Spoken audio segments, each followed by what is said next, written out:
ഇത് നമ്മുടെ വീട്ടിൽ ക്രിസ്മസിനുണ്ടാക്കിയ സാന്താക്ലോസ് ആണ്. ഇത് നമ്മൾ പുറ്റുമണ്ണ് കുഴച്ചുണ്ടാക്കിയതാണ് കേട്ടോ. ഈ മണ്ണിൽ കല്ലോ മറ്റോ തരികളോ ഒന്നും ഇല്ലാത്തത് കൊണ്ട് നല്ല ക്ലേ പോലെ കിട്ടും. വെള്ളമൊഴിച്ച് ഇങ്ങനെ കുഴച്ച് കഴിയുമ്പം. സാന്താക്ലോസ് എന്ന് പറഞ്ഞാൽ ശരിക്കും ഒരാളുണ്ടായിരുന്നോ, അതോ വെറും ഒരു കെട്ടുകഥ മാത്രമായിരുന്നോ അത്? ഇതെല്ലാവരുടെ ഒരു സംശയമായിരിക്കും അല്ലേ. 4-ാം നൂറ്റാണ്ടിൽ ജീവിച്ചിരുന്ന ഒരു ബിഷപ്പ് ഉണ്ടായിരുന്നു, സെൻറ്റ് നിക്കോളാസ്. മറ്റുള്ളവരെ അതിശയിപ്പിക്കാനും സന്തോഷിപ്പിക്കാനും വളരെ ഇഷ്ടമുള്ള ഒരാളായിരുന്നു സെൻറ്റ് നിക്കോളാസ്.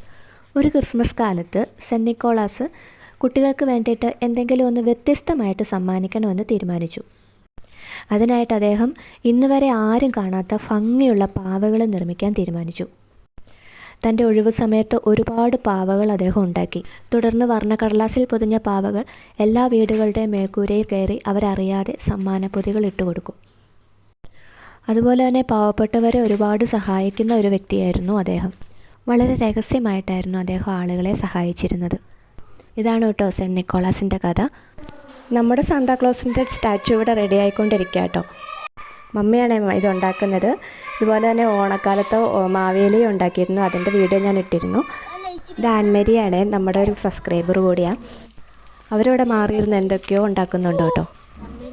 ഈ പുറ്റുമണ്ണ് ശരിക്കും ക്ലേ പോലെ ഇരിക്കും. നമ്മൾ വാങ്ങിക്കുന്ന പിള്ളേർക്ക് കളിക്കാൻ കൊടുക്കുന്ന ക്ലേ പോലെ തന്നെ നമുക്ക് ഇഷ്ടമുള്ള പോലെ ഉണ്ടാക്കാൻ പറ്റും കേട്ടോ. അതുകൊണ്ട് മണ്ണ് കുഴയ്ക്കുന്ന സമയത്ത് ഒരുപാട് വെള്ളം കൂടി പോകാതിരിക്കാൻ ശ്രദ്ധിക്കണം. കാരണം ഒരുപാട് കുഴഞ്ഞു പോയിട്ടുണ്ടെങ്കിൽ ഇതുപോലെ ഉറച്ച് കിട്ടിയാലോ നമുക്ക്. ഏകദേശം പണി പൂർത്തിയായി കഴിഞ്ഞിട്ടുണ്ട്. കൈ ഉണ്ടാക്കിക്കൊണ്ടിരിക്കുകയാണ് കേട്ടോ. ഇനി അത് ഷൂ ഇട്ട് കൊടുക്കുന്നുണ്ട് മമ്മിയും. എല്ലാം മണ്ണ് വെച്ച് തന്നെയാണ് കേട്ടോ, അതായത് ഷേപ്പിൽ അങ്ങനെ ഉണ്ടാക്കുവാണ്. ലാസ്റ്റ് നമ്മൾ ഈ ഉണ്ടാക്കിയെടുത്ത് കഴിഞ്ഞ് നമ്മളിങ്ങനെ ഒരു ചുമന്ന തുണി ഇങ്ങനെ നമ്മൾ ഉടുപ്പായിട്ട് ഇട്ട് കൊടുക്കുവാണ്. മുട്ടുസൂചി കുത്തി കേട്ടോ. നമ്മൾ ഇതിപ്പം മണ്ണ് ഉറയ്ക്കുന്നതിന് മുമ്പാണ് നമ്മൾ ചെയ്യുന്നത്, അതുകൊണ്ട് നമുക്ക് മുട്ടുസൂചി മണ്ണിലേക്ക് ഇറക്കി വിടാൻ പറ്റുമേ.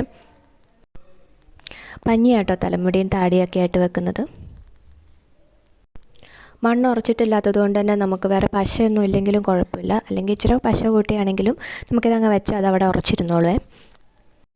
ഈ പണികളെല്ലാം നമ്മൾ മണ്ണ് ഉറയ്ക്കുന്നതിന് മുമ്പ് തന്നെ ചെയ്യണം കേട്ടോ. ഇപ്പം നമ്മുടെ സാന്താക്ലോസ് ഇവിടെ റെഡി ആയിട്ടുണ്ട് കേട്ടോ. വീട്ടിൽ ചെതലിൻ്റെ പുറ്റുമണ്ണൊക്കെ ഉള്ളവർ ഇതിങ്ങനെ ഒന്ന് ഉണ്ടാക്കി നോക്കണം കേട്ടോ. കുറച്ച് വെള്ളം ഒഴിച്ച് ഒന്ന് കുഴച്ചെടുത്താൽ മതി. പിന്നെ നമുക്ക് ഇഷ്ടമുള്ള ഷേപ്പിൽ ഉണ്ടാക്കാം. കുട്ടികൾക്കൊക്കെ ആണെങ്കിലും ക്ലേക്ക് പകുതിയൊക്കെ കളിക്കാൻ കൊടുക്കാവേ. അപ്പോൾ എല്ലാവർക്കും വീഡിയോ ഇഷ്ടമായെന്ന് കരുതുന്നു. മറ്റൊരു വീഡിയോയുമായി കാണുന്നവരെ ടാറ്റ ബൈ ബൈ.